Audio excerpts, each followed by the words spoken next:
بسم اللہ الرحمن الرحیم۔ ناظرین کرام، السلام علیکم۔ ڈاکٹر ضیاء الحق شمسی آپ سے مخاطب ہے۔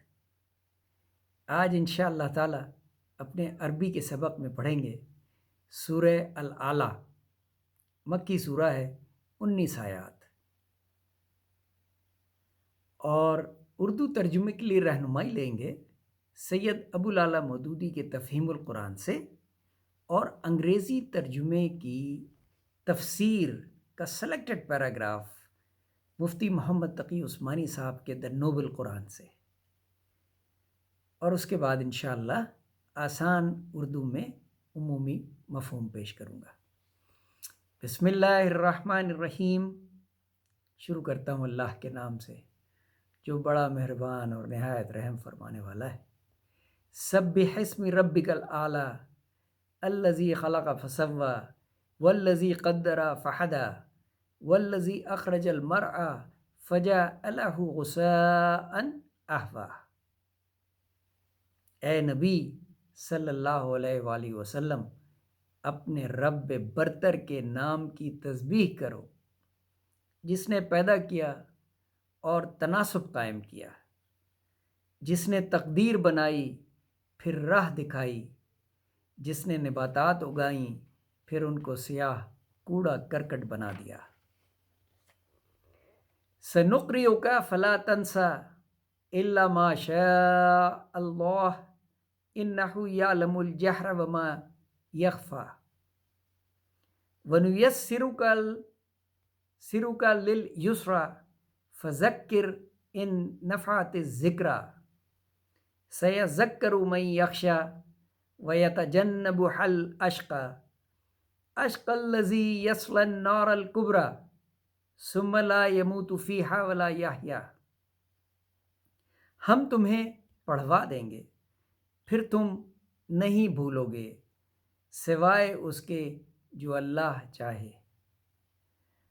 دراصل حضور پاک صلی اللہ علیہ وسلم جب وحی نازل ہوتی تھی تو اکثر آپ اس خدشے میں پڑ جاتے تھے کہ جو کچھ مجھے حضرت جبرائیل علیہ السلام پڑھا رہے ہیں میں کہیں بھول نہ جاؤں یا کہیں مجھ سے کوئی غلطی نہ ہو۔ تو اللہ تعالیٰ نے تقریباً 3 دفعہ کلام پاک میں اس چیز کا ذکر کیا کہ اس کی فکر نہ کرو، تمہیں پڑھانا، اسے یاد کرانا ہماری ذمہ داری ہے۔ سبحان اللہ۔ وہ ظاہر کو بھی جانتا ہے اور جو کچھ پوشیدہ ہے اس کو بھی، اور ہم تمہیں آسان طریقے کی سہولت دیتے ہیں، لہٰذا تم نصیحت کرو اگر نصیحت نافع ہو۔ جو شخص ڈرتا ہے وہ نصیحت قبول کر لے گا، اور اس سے گریز کرے گا وہ انتہائی بدبخت جو بڑی آگ میں جائے گا، پھر نہ اس میں مرے گا نہ جیے گا۔ کچھ اسی طرح کا ذکر پچھلی سورہ جو ہم نے پڑھی تھی سورہ الغاشیہ میں بھی تھا، جس میں اللہ تعالیٰ نے اپنے پیارے نبی سے کہا تھا کہ امت کی فکر نہ کرو، صرف پیغام پہنچا دو، میں خود بدبختوں سے نمٹ لوں گا۔ قد افلح من تزکا وذکر اسم ربہ فصلی بل تؤثرون الحیاۃ الدنیا والآخرۃ خیر وابقی ان ھذا لفی الصحف الاولی صحف ابراہیم وموسیٰ۔ فلاح پا گیا وہ جس نے پاکیزگی اختیار کی اور اپنے رب کا نام یاد کیا، پھر نماز پڑھی، مگر تم لوگ دنیا کی زندگی کو ترجیح دیتے ہو، حالانکہ آخرت بہتر ہے اور باقی رہنے والی ہے۔ یہی بات پہلے آئے ہوئے صحیفوں میں بھی کہی گئی تھی، یعنی ابراہیم اور موسیٰ کے صحیفوں میں۔ صدق اللہ العظیم۔ اب ایک سلیکٹڈ پیراگراف پڑھوں گا کیونکہ میں نے نوٹ کیا ہے کہ بچے انگریزی زبان میں بہت کمفرٹیبل ہیں، تو آسان انگریزی میں مفتی محمد تقی عثمانی صاحب کا ایک پیراگراف پڑھوں گا، اس کے بعد پھر آسان اردو میں عمومی مفہوم پیش کروں گا، تو انشاءاللہ تعالیٰ سورہ الاعلیٰ آپ کو ازبر ہو جائے گی۔ مفتی صاحب نے مطلب نکالا ہے the most exalted, This means that everything in this universe has been created with measured capabilities. یعنی اللہ تعالیٰ نے جس چیز کو بھی بنایا ہے اور اسے جس کام پہ لگایا ہے وہ انتہائی سادگی اور چابک دستی سے اپنے کام پہ اسی طریقے سے لگی ہوئی ہے جس طرح سے اللہ تعالیٰ نے سوچا تھا تخلیق کرتے وقت. Then Allah Ta'ala guided or programmed it to work within the sphere of His potential. Everything, including animals, trees, clouds, rivers, stars, and planets, etc., knows through this divine guidance how it should discharge the duties it was created for. صدق اللہ سبحان اللہ. اب آسان اردو میں سورہ العلیٰ کا مفہوم پیش کروں گا، لیکن ایک بار پھر آپ سے ہی کہوں گا کہ ترجمہ پورا پڑھا کیجئے، مفہوم یاد رکھنے کے لیے اور آسانی سے سمجھنے کے لیے دیتا ہوں.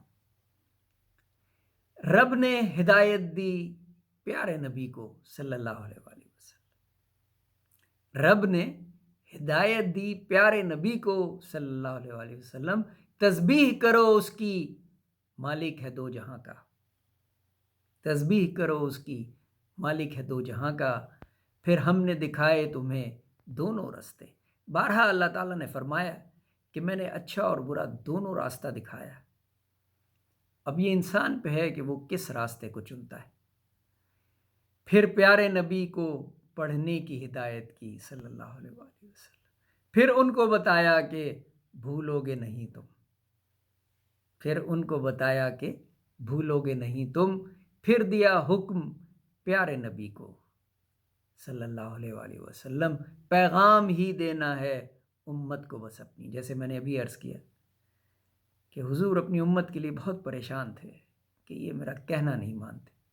اور خاص طور پہ ان سورہ میں جو وحی کے نزول وحی کے شروع کے دنوں میں مکہ میں اتری ہیں، جب مکی حضور کے پیغام کو سنتے نہیں تھے بلکہ باتیں کرتے تھے، سوال جواب کرتے تھے، ان پہ ظلم ڈھا رہے تھے. یہ ان دنوں کی صورتیں ہیں جس میں اللہ تعالیٰ نے انہیں بار بار کہا کہ امت کے لیے زیادہ پریشان نہ ہو، بس اپنا میرا پیغام پہنچا دو، اس کے بعد میں ان سے خود ہی نمٹ لوں گا. پیغام ہی دینا ہے امت کو بس اپنی. جو حکم نہیں مانے گا اللہ کا اپنے، بھگتے گا یقیناً وہ جب لوٹ کے جائے گا. بھگتے گا یقیناً وہ جب لوٹ کے جائے گا. فلاح پائے گا جو ڈرے گا خدا سے. دنیا سے بہت پیار ہے انسان کو، لیکن اللہ نے بارہا یہ بات کہی کہ تمہیں اب مال بہت عزیز ہے. کیوں نہ ہو فکر روز آخر کی تم کو. پہلے بھی کئی بار یہ بات کہی ہے، پیغام جو بھیجے تھے ابراہیم و موسیٰ کو. صحف ابراہیم و موسیٰ. سبحان اللہ. صدق اللہ العظیم. ناظرین کرام، اب خاص طور پہ اپنے بچوں کے لیے اردو کا سبق. ماوا ٹرسٹ اسکول ملیر کراچی نے بہت اچھے، ان کے بچوں نے بہت شاندار جملے بنائے. دانش عمران، عریش فاطمہ، امیمہ خان، بہت اچھے جملے بنائے. اور شکریہ ادا کروں گا ہمارے محترم جمال ناصر صاحب کا جو ہماری حوصلہ افزائی کرتے ہیں. اور بچوں، اگر کوئی نام مس ہو گیا ہے تو میں اس کے لیے معذرت چاہتا ہوں، لیکن آپ پوائنٹ آؤٹ کیجئے گا تو میں آپ کا نام دوبارہ اگلے پروگرام میں تصحیح کر دوں گا یا کریکشن کر دوں گا. آج کے لیے نیا لفظ ہے ابن الوقت. بہت اچھا لفظ ہے ابن الوقت، اور بڑا مزیدار اس کا مطلب ملے گا آپ کو جب آپ ڈھونڈیں گے تو. اور پھر جملہ بنا کے کمنٹس میں لکھیے گا تو انشاءاللہ کل اس پہ بات کریں گے. اور بچوں سے ایک اور گزارش کروں گا اور ان کے والدین سے بھی کہ جس طرح بچے اردو کے سبق میں دلچسپی لے رہے ہیں، میری بڑی خواہش ہے کہ وہ عربی کے سبق میں بھی دلچسپی لیں، کیونکہ ابھی ہم 30واں سپارہ یعنی اما یتساءلون کے صرف نصف سپارے تک ہی پہنچے ہیں، کیونکہ ہم نے ریورس آرڈر میں شروع کیا تھا، چھوٹی سورہ سے شروع کیا تھا۔ تو ابھی کلام پاک صرف جو ہے اس کے ایک سپارے کا آدھا سپارہ ہی ہم نے پڑھا ہے، اور یہ ساری ویڈیوز جو ہیں چینل پہ موجود ہیں، آپ انہیں دیکھ کے کیچ اپ کر لیں، کیونکہ انشاءاللہ تعالی قرآن حکیم مکمل ہوگا تقریباً 3 سال کے عرصے میں۔ تو جو بچے آج 8ویں کلاس میں ہیں وہ ابھی اے لیول میں ہی شاید پہنچے ہوں گے، تو ان کا قرآن انتہائی آسان مفہوم کے ساتھ مکمل ہو جائے گا انشاءاللہ تعالی، اگر زندگی رہی اور صحت رہی، اللہ تعالیٰ نے اس چیز کی توفیق دی تو انشاءاللہ 3 سال کے عرصے میں قرآن حکیم کو مکمل کریں گے۔ تو میں گزارش کروں گا ماں باپ سے کہ اپنے بچوں کو تلقین کریں، ترغیب دیں کہ وہ 10-12 منٹ کی ویڈیو ہوتی ہے، سامنے بیٹھیں، عربی کا سبق بھی پڑھیں، اردو کا سبق بھی پڑھیں۔ آج کے لیے بس اتنا ہی، بہت شکریہ، اپنا بہت خیال رکھیے گا، اللہ حافظ۔